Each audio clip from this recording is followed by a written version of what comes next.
The art of talking to Claude. Prompting that gets results. This is what we are going to cover in the entire section 2. Starting with why most people use Claude wrong and how to fix it. Now, you know that feeling when you ask Claude something and get back a generic, half helpful response that feels like it was written by a robot. Yeah, that's not Claude's fault. That is yours. And I'm going to show you exactly why, and more importantly, how to fix it in the next 5 minutes. See, here is the thing. Most people use Claude like a search engine. You type a question, you get an answer, and done. But here is what separates people who get incredible results from Claude versus people who get mediocre ones. Mindset. Now, think about it this way. If you hired someone for $20 a month to be your digital employee, write emails, analyze data, brainstorm ideas, code things, would you just yell vague instructions at them and expect magic? No, you would be specific. You would give context. You would explain what good looks like. You would probably iterate if the first version wasn't quite right. And that's the gap. Most people treat Claude like a vending machine, but Claude is actually more like a brilliant but new colleague who is willing to do almost everything if you tell them what you actually want. Now, let me break down the most common mistakes I see. Mistake number 1 is too vague. A bad prompt could be, help me with my resume. Now, Claude doesn't know if you are starting from scratch, tweaking an existing one, applying for a specific job, or what. So it gives you generic advice. You get frustrated and you blame Claude. Mistake number 2, no context.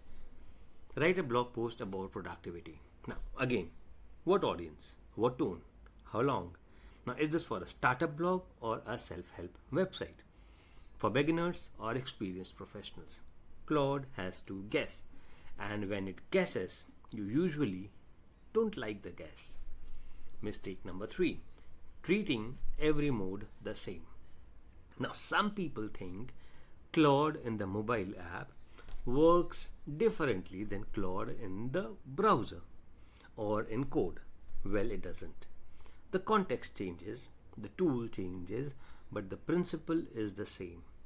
Specificity wins. Mistake number 4, not iterating. Now, even good prompts don't always land perfectly the first time. But instead of refining, actually, you can make this less formal, or can you focus more on X? People just accept the first answer or move on. Now, that's money left on the table. Okay, so now let me show you the difference a specific prompt makes. Same task, 2 different approaches. We'll be using a bad prompt and we'll be using a good prompt. Okay, so I will be opening Claude for you once again. Here I am. This is chat and this is the bad prompt. Create a custom email template for when someone cancels their subscription. Now that's a bad prompt. Why is it bad? We'll see the answer and find it out ourselves. And here is the email. Win back, clean, goodbye, and feedback, and pause instead of cancel. There are 3 templates that I got, and I think Claude did a fantastic job based on a single line of prompt that I gave it. Right? Now let's see the specific prompt. Create a customer email template for when a mid-market SaaS customer cancels their subscription. The audience is this, the tone is this, the format is this, include a brief feedback question and a comeback offer. And hit on enter this time again.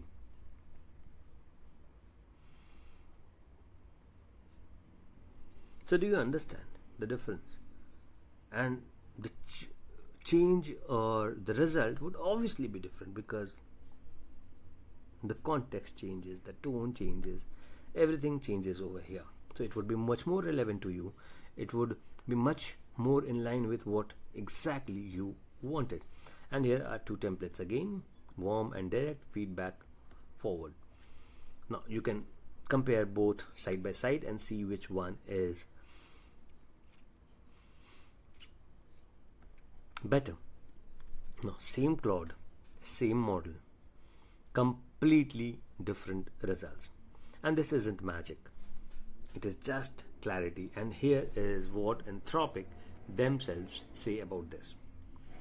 Think of Claude as a brilliant but new employee who lacks context on your norms and workflows. The more precisely you can explain what you want, the better the result. And there is even a golden rule at Anthropic. Show your prompt to a colleague with minimal context on the task and ask them to follow it. If they would be confused, Claude will be too. And that's it. That's the test. And we are done. Key takeaways: the outcome first mindset. Stop asking Claude, help me with X. Start asking Claude, create a specific thing that does specific job. Shift from how to what. From how to what. Vague prompts is equal to vague results. This is non-negotiable. The specificity you put it is the specificity you get out. Context is your friend. Spend 30 seconds explaining who your audience is, why you are doing this, and what good looks like. And Claude will nail it the first time. Iteration matters. Your first answer doesn't have to be your last. Refine, adjust, make it better. And that's how you get from good to great. Now, the difference between a $20 per month chatbot and a $20 per month digital employee is literally how you talk to it. Most people are renting the chatbot version. You are about to start using the employee version. And here are these resources which you will find in the resources section. Now that you know why specificity matters, the next session gives you a framework you can use immediately. The outcome first prompt framework, a special structure that works for everything from emails to code to creative projects. Stick around.